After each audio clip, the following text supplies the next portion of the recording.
You tune into the Sportscast with Brian, Craig, and Jeff. Give you all the sports news you need. We give you outspoken thoughts about all the headlines. We talk baseball, football, hockey, and more. No matter the topic, we cover it. Get ready for the show and keep it outspoken. Keep it outspoken. We keep it outspoken only on the Sportscast.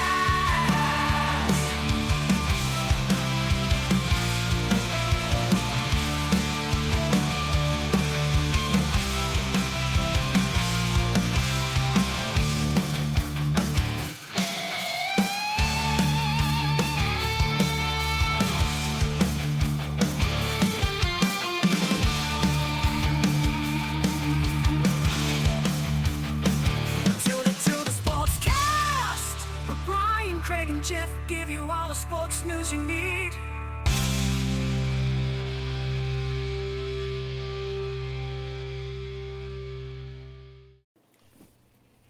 Hello, everybody. Welcome in to Watson's Playbook.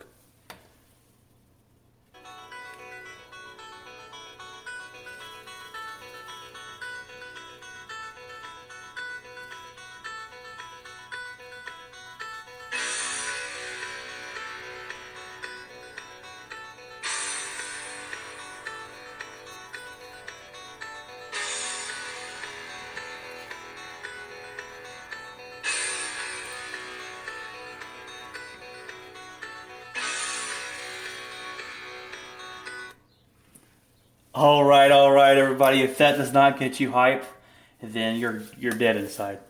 You're cold. No, it's a great song. Great intro. Probably the best intro music of all time. As you can see, where I'm kind of leading into this episode, the MJ Last Dance came out on Sunday, and we're gonna get into those specifically because they were going over the ratings today on the radio, and only 2.8% in the Dallas-Fort Worth area actually watched the show, which is kind of shocking because, first of all, we don't have any sports right now. So that kind of shocked me that that was quite a bit, lower than expected for it. But I was interested in it because sadly enough, I missed the great basketball years. I grew up, and the memories I had of Michael Jordan was when he was on the Wizards, and that was not the best of Michael Jordan. As we all know, he went to the Chicago Bulls, and he dominated, and that's why he is known to most, and I don't want to start argument here,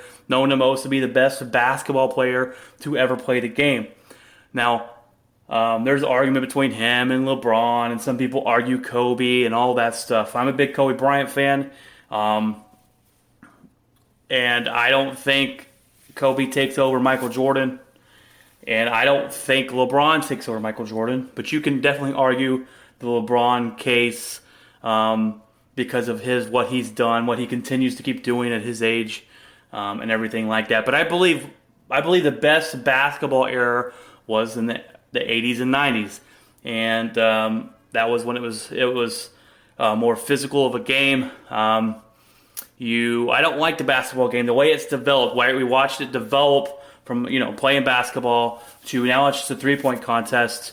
Big men are extinct. The big centers are pretty much extinct. Even Anthony Davis with the Lakers is out shooting threes. So it's a different game that's developed today. It's a little bit softer as far as what they allow with penalties. I like the old school games better. I like those old school rivalries. Now everybody wants to team up with each other, and it's just different game. I still love basketball. It's just a different game, and I grew up a little bit later to really when I started getting into basketball. I missed out on the good Michael Jordan era, so I was excited to see what everyone talks about, right? And when you talk about the greatest of all time, there's only a few on that list. And Michael Jordan is that for basketball. When people talk about the greatest of all time in football, it usually comes out with Tom Brady, Muhammad Ali, Babe Ruth, and those type of players, where the lists are very, very slim. Now, the word GOAT does get sent around way too often nowadays in sports, but Michael Jordan is literally the GOAT of basketball, in my opinion. Now, sports is a opinion-based where you can sit down and try and break it down as far as stats and rings and all this stuff and who was on the team. Did Michael Jordan have more help than LeBron James ever did? Stuff like that. So, but I was interested to see it because, like I said, I missed out on it, and I was interested to see why everyone talks about his greatness. And the first 2 episodes did not.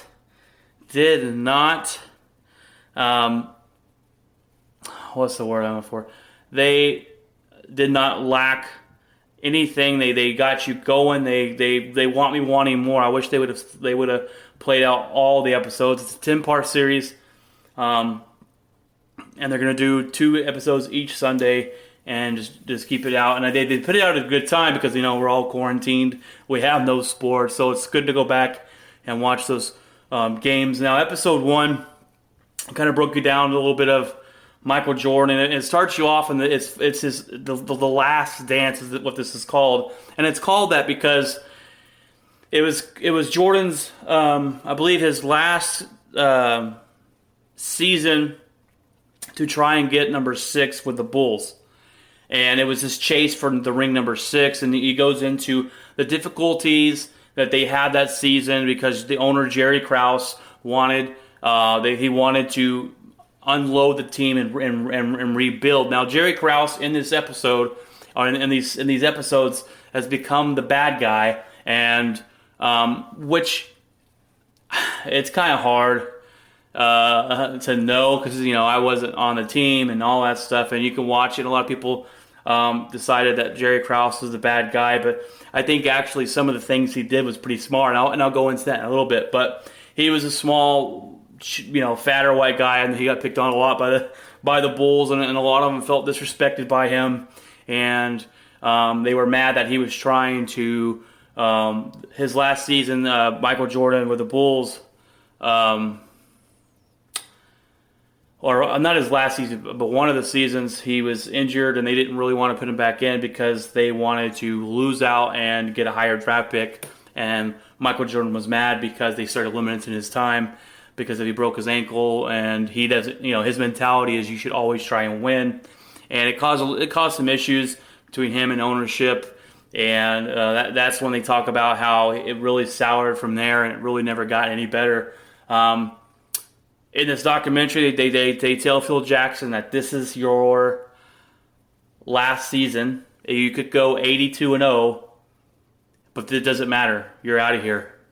And which I think that's thing that's kind of like, that's stupid. Like, I understand if you think a team is on the way out and the team is getting older and you want to trade the players, why you can still get some get some high reimbursement for them. I understand that. That's just business decisions and everything. It's that tough line though, because why would you try and break up the team if they're winning championships and they're trying to get the 6th one? And so, he's trying to walk that fine line. I think Jerry Krause is very arrogant and thinks he can do it. He actually came out with a statement in this. He said that basically, in short terms here, he said that the organization wins championships. And he says he was misquoted on it. But you can go watch it and see for yourself. So he's a guy that wanted all the credit, and when it wasn't given it to him because, you got Michael Jordan and Scottie Pippen and Dennis Rodman and all these players on your team and Phil Jackson, when the GM doesn't get the credit, which I don't know any sport really that they give the GM credit as much as the star players, obviously. So he kind of had an anger issue with that. They called it a small man syndrome. So it's pretty interesting dynamic of how Jerry Krause, and God rest his soul, he did pass away, but how he kind of ran the team and how the players really did not like him. And it goes into that. It breaks down, the first episode breaks down, it goes back to college, and it's got some good quotes from Roy Williams, his coach, and when he played for North Carolina. It talked about, he says, there's a quote in there that says, I'm going to get verbatim, but he says, Michael Jordan is the only player I've ever seen that turn it on and off, and he never turns it off. And that's a great quote. And that's something about Michael Jordan that you get to learn during this is he's very competitive, which I've already known that from the stories that you've heard from him. But he's so competitive. He hates to lose at anything. It's like a personal attack on him to lose a game of cards. It could be anything little. He hates to lose. That's the competitiveness that he played with at a high level at all these years. And the people said that they were watching him when he was playing these games. Is every game mattered. Every game was like a playoff game or a championship game. He took no time off, and so that's how he got competitive. And it goes back into his family and his mom and dad, and it talks about him and his brother that would always fight each other and would always play against each other. And he said it. Michael comes out and says that because of those fights and arguments he got into with his brother, who's also competitive, really helped him out and get that competitive edge later on in life. So they go into dad, they go into the owners, they go back into his relationships and where Michael Jordan came from and the college, and it goes back into his high school years and just talks about all that stuff. So you get to really in depth with Michael Jordan. And then the episode 2 is about Scottie Pippen, mainly about Scottie Pippen. And I've always heard about Scottie Pippen being really good. He's the Robin to the Batman. But I went and looked up his stats and his All-Star games and our first defense teams and all NBA teams he made. I didn't know he was that good. I didn't know that he was one heck of a basketball player. He was actually probably at times the number 2 player in the league, right behind Michael Jordan. So Michael Jordan got quite a bit of help with Scottie Pippen. They became really close. Had a great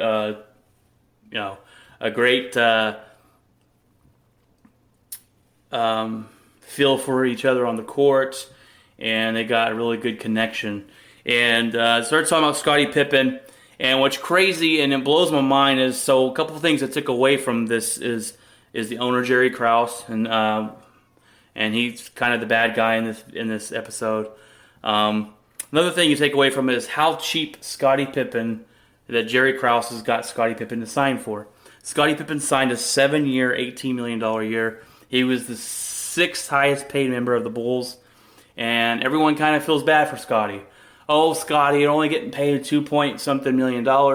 You're the 2nd best player on the team, but you're getting paid the 6th highest. He had the 122nd highest highest paycheck in the NBA altogether, but he was top 5 or whatever it was. And so Scottie Pippen started feeling a little bit of resentment in that, and he felt underappreciated, and he started feeling really bad and really angry towards Jerry Krause, who would talk. Scottie talks about how he would talk really nice to my face, and he would really want to build me up, but behind my back he was trying to trade me, or he was trying to do this, and it really got a souring taste in Scottie Pippen's mouth. And first of all, people feeling sorry for Scottie Pippen. Don't feel sorry for Scottie Pippen. Scottie Pippen's an idiot for signing the deal. Jerry Krause is a genius for getting him to sign the deal. That's his job as a GM, is to get players and give them a contract where you can still have money for other players, and that's the whole point of this job. It's the same thing with every sport, especially football, where you got a cap space, and it's your GM's job to give contracts. You got to know the market. You got to be able to get these guys to sign for maybe a little bit cheaper than they would somewhere else, so you have money to go around to build your team. So Jerry Krause getting Scottie Pippen to sign a 7-year, $18 million contract is genius on his part. And I don't think he gets enough credit for putting this team together. He is the one, the talented, that brought these guys together and was able to make this happen in draft picks and moving up in the draft to get players and picking the right guys. So Scottie Pippen is the idiot there for signing that 7-year contract. No one signed a 7-year contract. That is ridiculous. As even his own manager said, "Hey guys, you do not sign this contract, Scottie Pippen." And Scottie Pippen signed it himself. So Scottie Pippen has nobody to be mad at but himself. Jerry Krause would not get out of the contract for him, would not give him more money. And he talks about how Scottie Pippen goes and starts berating Jerry Krause to where the team is like, or Phil Jackson was like, "Hey, you've got to cut it out. This is going over the line."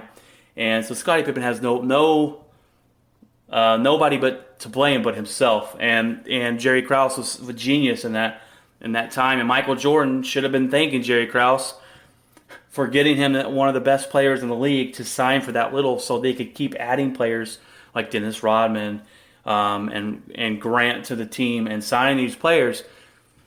So that's a genius, and that's a great thing that Jerry Krause did. He has to get some credit for this. I know they make him look like the bad guy, and he probably wasn't the best personality. But as the owner of the Bulls told you, he didn't hire him to win a personality contest. He hired him to win championships and build a team. And I think maybe Jerry Krause got a little arrogant when he broke up the Bulls and tried to build it himself again, and it never got there. But so Scottie Pippen, don't feel bad for Scottie Pippen. He actually made more money playing basketball than Michael Jordan did. And Michael Jordan, interesting fact, for being the best player ever to play the game of basketball, in most people's eyes, he didn't even make over $100 million playing basketball. Now he's made that with his shoe company and the Jordan brand and all that stuff. But just physically playing basketball, he never made over $100 million. So I thought that was interesting too. He did, he's not playing in the times of now where people are getting paid bukus and bukus of money. But I figured he would get paid more than that, and I figured he'd make more than Scottie. But Scottie actually made more money physically playing basketball. I'm not talking about TV deals or endorsements, but just physically playing basketball. Scottie Pippen has made more than that. So Scottie Pippen is well off. So don't feel too bad for Scottie Pippen. It goes through a little bit of Scottie Pippen, him growing up, how his father had a stroke at their dinner table, and he was in a wheelchair for the rest of his life. And I believe one of their brothers and sisters was in a wheelchair as well. And just talks about how growing up was difficult, and but how he took care of his family once he got money. And that's the reason Scottie Pippen explains why he signed that contract, because of the fact that it was it was stability, it was reassurance for his family over a 7-year period, $18 million. And I, if someone offered me that 7 years, $18 million contract to do my job I'm doing, I'm taking it because I'm an average Joe, right? It's 2 point something million a year. But the reason I say he's foolish for taking that deal is because you got to know your value. You got to know your value in sports, and you're usually have a and Scottie Pippen did have a manager that takes care of those things, because they know the market, they know your value, they know what other teams would be willing to give you, they know where you stand. So you take a smaller contract and you try and get as much money as you can. And I can't blame anybody that does that. And anybody out there that's blaming other sport figures for holding out or trying to get as much money as they can, you're fooling yourself. You're not taking a pay cut, your own job. So this is their job. This is their money. Now we all probably agree that every sport player gets paid way too much money to play a game, but that's because that's how much they bring in and revenue and all that stuff, because we watch sports. So that brings me to mind to the Dak Prescott contract and all that going on in Dallas, about him trying to take as much money as he can get. And that's a big issue. That's a different story for another day. I could go into that a little bit, but I probably won't do it on this episode. Anyways, if you have not watched MJ's Last Dance, I hope you're watching it. And the numbers that came out as far as how many people were watching it in Dallas-Fort Worth area, they don't consist of, I recorded it and I watched it on Monday because it came on late. I have to wake up early for bed, or wake up early for work. So I recorded it on my DirecTV, and I bet it would have got more numbers if it was on a local channel, but it was on ESPN and ESPN2. But really good episodes. I can't wait for this next week. We're going to do the same thing, record it, come home after work on Monday and watch it. So Really, really good. We actually, other things we've been watching during this quarantine, we just watched the new Trolls movie. We actually rented it this last weekend. And my girls love Trolls. They love the first one. This one came out, and they love it as well. Now, in my personal opinion, I do like Trolls.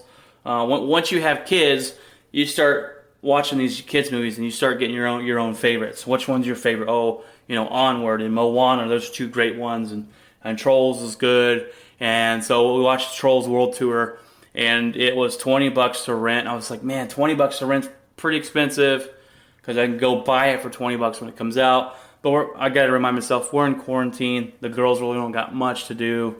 $20 is cheaper than going to the movie theater, so let's pop some popcorn. We'll go upstairs in our game room, and we'll watch it. So we did, and they absolutely loved it. And we had it for 48 hours, and we watched it nonstop until it was no longer available for us. And it's funny because if you've ever seen it, or the commercials, Queen Barb is the bad guy. She's trying to steal all the Trolls' strings and their music and make them all rockers. Anyways, Darla loves her. And it's funny because I'm like, she's the bad guy, but Darla really loves her. So she's all into rock now lately. And I said, I can dig that and get you into some rock and roll. And so we got some cardboard boxes, and I cut out some guitar shapes and drew some strings on them. And they've been carrying them around this last week and just strumming the cardboard, acting like they're playing the rock guitar. So it's pretty cool and a pretty heartwarming moment to see that and get her into some rock music. It's great to, when you have kids, to see them grow up and see the things they get interested in. And if they get interested in some things that you're interested in, it puts a smile on your heart, and you feel really awesome about it. So I'm hoping to get them into sports when they get older and show an interest. We've taken Dara to some baseball games and stuff, but I haven't really had the time to try and sit down with her with football or any sport like that and on the TV and have her watch it with me. So I'm excited to get to do that, but 6 years old is still too young to get to do that for girls. Maybe if you have a boy out there, maybe you've started a little around this time, but so I just haven't started with her yet. One show I do need to watch is Ozark. I haven't had the time to watch it. I have been playing a lot of Call of Duty, and I have been playing a lot of Call of Duty. And usually on the weekends, I'll take the girls on Friday night when I'm off. On Saturday, I'll take the girls. I'll sleep with all the girls. My wife gets to sleep by herself, gets well rested, and then Saturday nights when I stay up, I'm going to play Call of Duty and stuff like that. Now, I've just been playing the free Warzone, but I talked the wife into it, and it was pretty easy. I said, hey, I'm going to buy Call of Duty. And she said, okay, as long as I can buy a game. Sweet. That was easier than I thought it was going to be. So I bought Call of Duty, and I bought the whole game and downloaded it, and I actually absolutely love it. Now, I'm the type of person when I'm playing Call of Duty, if I'm playing by myself, Warzone's okay, but I like to go and play, your team death matches and your kill confirmed and you're infected and all this stuff. I like to play those game modes by myself because I just like it better. And but on Saturday night when I'm playing with my buddies, we play Warzone. We can team up together and go from there. So I really like this Call of Duty. If you haven't bought it yet and haven't played it yet, Warzone right now is free on there. It's going to be free forever, but it's free. Go play that. And then the games, I honestly recommend buying the game. It has a story mode. So they came out with a couple Call of Duties, and then they came out with a Call of Duty Blackout, and they got rid of the story mode, and Blackout is the mode where it's kind of like Fortnite. It was their answer to Fortnite. You shove 100 people on a map, you land, you got to get guns, you got to get into the circle before the gas comes. It's last man standing wins. Well, they made this one, and it's a Warzone, and they still have a story mode. They have co-op, and then they got multiplayer online. It's awesome. It's an awesome game. I really, really like it. Call of Duty is a really good game. Now, a couple Call of Duties ago, Modern Warfare, I think it was, or one of those. I just don't like it when it's too futuristic and people are jumping 20 feet in the air and punching you with metal arms. And it's just so unrealistic. I can't get into it. Just give me a gun and a map, and I'm good to go. I don't need all this futuristic crap in it. And they actually came out with a World War II version, and that one was really good. That's what got me back into Call of Duty. And then this Warzone's amazing. So if you're gaming it up, I know a lot of people are gaming it up right now because of the quarantine and Go play the Warzone. One other thing that I've been watching, and the wife actually got me into it, is a show called Is Love Blind? And, I don't like a lot of reality TV, not too much, anything. I don't watch The Bachelor or any of that crap, and so she's like, baby, you gotta watch a show, Is Love Blind? And basically what it is they get a house full of girls and a house full of guys, and they put them in these pods. You don't see the person, right? You don't see the person you're talking to. You're just talking to someone that's on the other, like basically in the other room, but the ceiling there's no ceiling to it, so you can hear the other person, and you get to know someone on a personal level. You take all that bias and judgment out of judging a book by the outside cover to where you get to really know somebody. And I think it's a great experiment because of that fact. To me, when you're trying to date someone, when I grew up, I wasn't the guy that dated around and slept around and had one night stands. It's not the type of guy I am. And I grew up and I had better morals and whatever. But growing up, I wanted a true connection with someone. Not I didn't want just oh, you look really good. I wanted a really good connection, and me and my wife Jen, I have that. I'm one to say, like, obviously to date someone, you're gonna have to think that they're pretty attractive to you, right? You got to think someone's pretty cute to date somebody. But if that's all your relationship's based on, it's not going to go far. So I was always wanting that personal connection, and with my wife, I found my best friend and my soulmate and all that. We have a really strong connection, and it's one of the reasons that our marriage is very strong. And I hope that I can teach my girls that you want to have the connection with that person, and you want to almost be best friends with them. And I truly believe that because it happened for me. And all these marriages now that are failing, the divorce rate's 50%, and I hear that's going up because people are quarantined with their spouse, and they spend all this time with them. Which is pretty sad. What I think to myself is, man, if you don't like your spouse, then why'd you marry him? If you can't spend time with them, why did you marry him? That's crazy in my head. Is I'm not marrying someone and tying myself down with someone if I can't spend time with them in a room for a week, a month, or whatever. Me and my wife, we love spending time with each other. That's one of her love languages. Actually, is time spent with her. And I honestly recommend, I haven't read the book or anything, and I didn't really know about the love languages that they talk about until like probably last year. And but I totally believe in it, and I totally believe that people have different ways that they feel loved, and that if you find that way that they can feel loved, then you need to do those things. Now, you can have a couple different ones in there.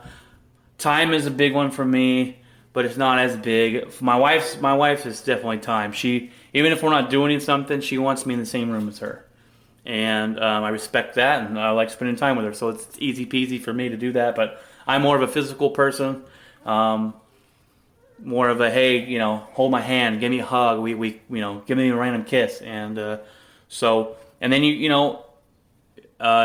you find the love language of your children, and obviously it's a different love language, but let's see, Darla she wants one-on-one time. Hey, Daddy, she told me, Dad, I want Daddy time, and that I know that means she wants one-on-one time with me, one-on-one.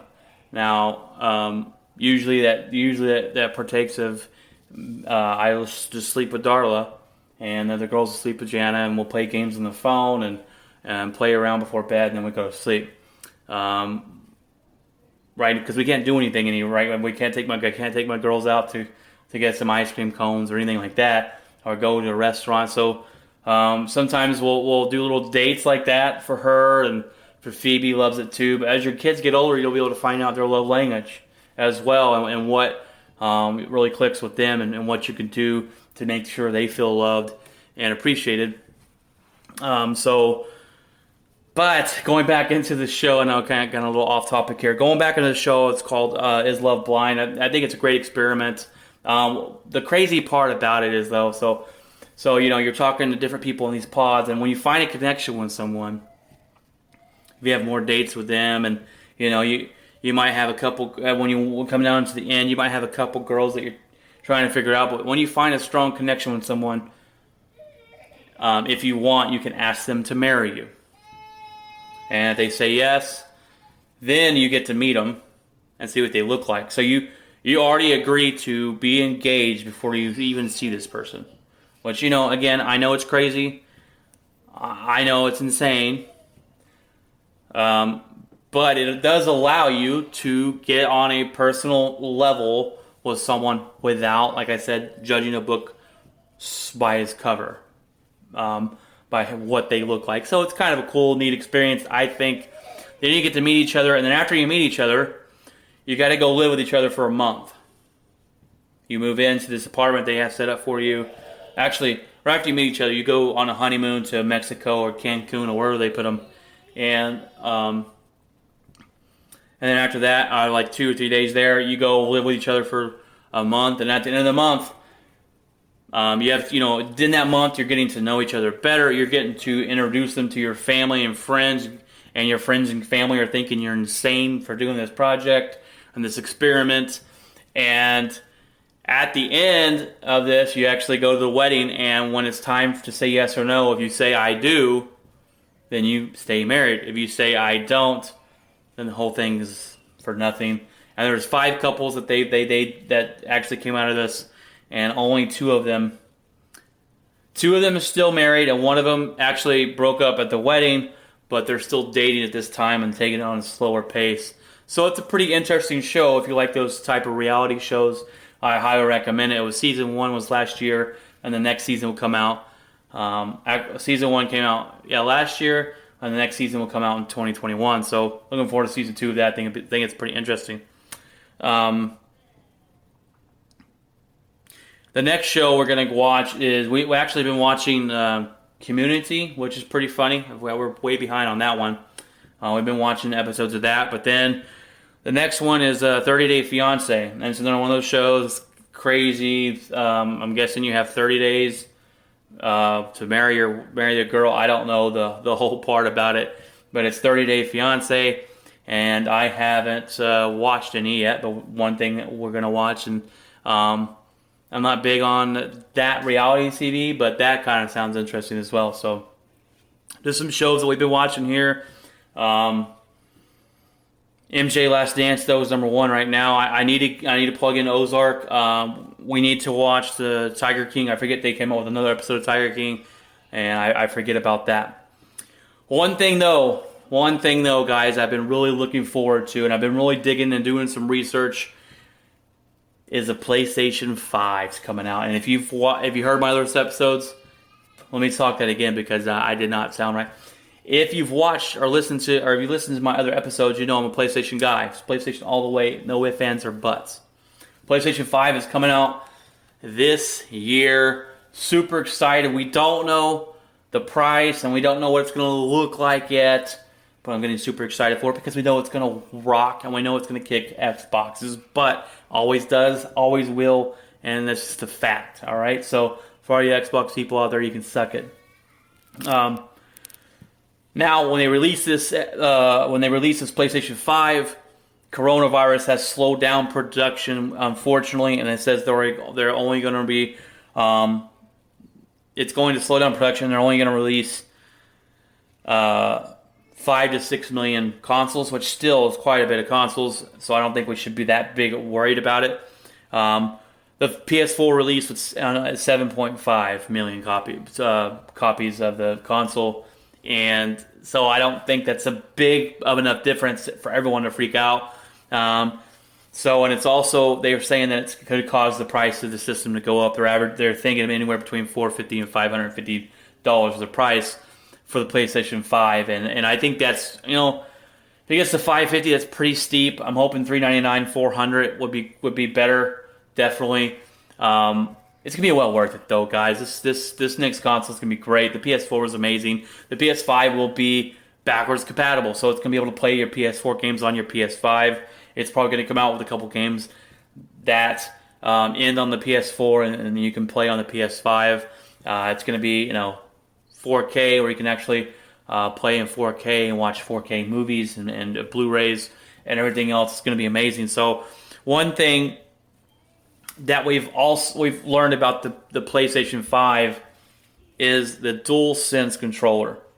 Now this DualSense controller, they've been working on it for 3 years, and that's a long. First of all, excuse me. First of all, it's a long time for just developing a controller, right? 3 years just for the controller. Can you imagine the amount of time it takes and everything they put together for the system? So my buddy starts talking to me about it, and he tells me, actually my buddy's name is Jeff, and I'm going to probably hopefully do another podcast with him on Saturday. And if you want to know anything about specs and electronics and PlayStation, you go to this guy, because he's pretty much an expert on it. But he talks about the controller, and I did my own research on it, started looking it up, and they have what they call haptic feedback. And haptic feedback, it says it allows you to feel when you play the game. So it allows you to feel, it gave me an example of if you're driving through mud. You're going to be able to feel, your controller is going to change, you're going to feel something different. That's why it's called the DualSense controller, haptic feedback. They have adaptive triggers to the L2 and R2 button. You can feel the difference in it when you're doing actions such as they say, such as pulling a bow and arrow back to shoot an arrow. I am so interested in this controller, guys. When you think of a controller, just how does it feel in my hand? And it's just pushing buttons. The PlayStation 4 controller felt really good in the hand.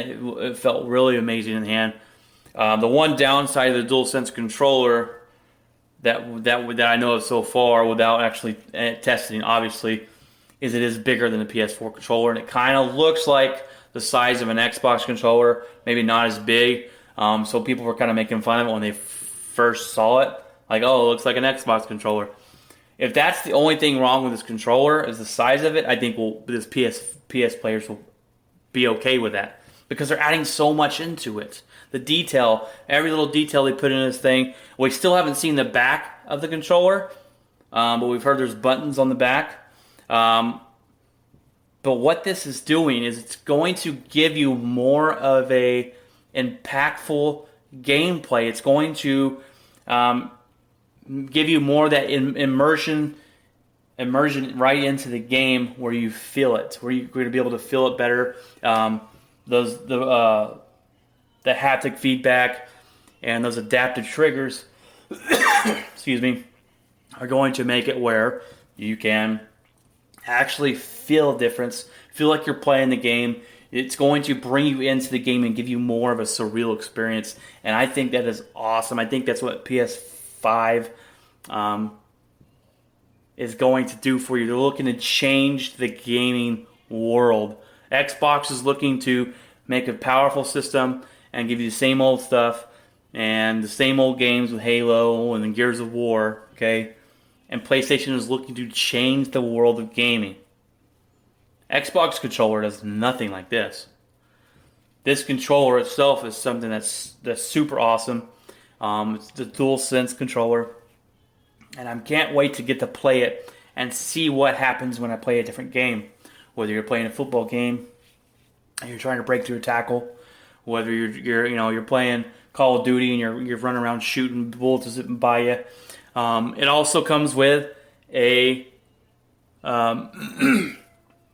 speaker in the controller. So if you're playing games online, boom. If you don't, now the headset's always probably the best, they say. But if you don't have a headset, you can speak straight through the controller. They have another one thing I like about it, the USB-C port for the controller for fast charging. So most phones now are made with a USB-C, and It gives you the ability to fast charge. USB-C has a lot of different things it can do regular than a USB, and it's going to come with that port finally. So I don't have an issue charging my PlayStation 4 controllers, but I have one thing to charge them with, and if that thing gets messed up, it stinks to go back to the regular cord because that plug-in sometimes gets a little iffy. But this USB-C, they connect greatly. I can use my phone charger to record them. Obviously, it's going to come with recorders, cords to power the controllers, and it's going to be that fast charging, which is great. There's a new button on the thing. They took off the share button on the PS4 controller, and they have a new create button. Obviously, I think it's to you're creating your video clips and your stuff to stream online. They say it's going to do more than that, and we don't know about all of it yet. They're just leaving us with that little intense. We're waiting. We're on the anticipation train, waiting for the PS5 information. And so this is all the stuff we know about it so far. But what I really like about it, and there's actually a video if you want to go look it up. PS5 is trying to be, not only is it they're trying to immerse you into the game and submerge you, where you're able to play this game and feel like you're in it, and you're going to be able to feel the difference on that DualSense controller and everything like that. But they're trying to make it run smoothly. This thing going to say visually be no load times. We're talking about no load times. 0.8 of a second is what they played earlier on this clip. 0.8 of a second, you're in the game. Boom. You want to pull up another game? Boom. You pull up another game in 8 seconds. 0.8 of a second. Sorry, not 8 seconds. 0.8 of a second. The SD card, I read an article the other day talking about the SD card they put in the PlayStation 5. It's better than the Xbox SD card.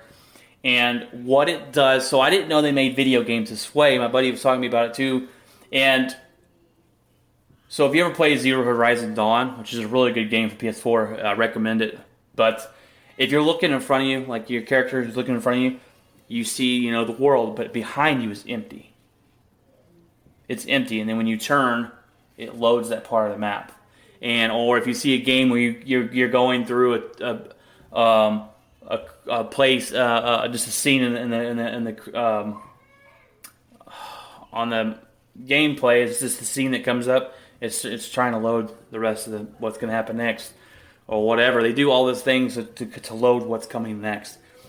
They're talking about this SD card that they put in there is going to take that away to where everything's already loaded, to where there's no load times, and it's going to give developers for the PlayStation games the ability to just create big worlds and open worlds and do what they want to do with it. And I think that's a big thing for PlayStation. PlayStation has always allowed their developers to create more games, and to me, what makes a better system is who makes better games, better exclusive games. And in my opinion, PlayStation has that. When it comes between PlayStation and Xbox and PlayStation's graphics are pretty close to the same thing, right? Graphics have become so good right now between both consoles, it's kind of hard to tell the difference. But PlayStation, to me, does things better, even with this controller, right? Xbox's new controller is just going to be another regular controller with buttons. That's it. So I think they're going to change the game. They're going to take that different thing, the PS5, and then Xbox will have to rebuttal with a different controller.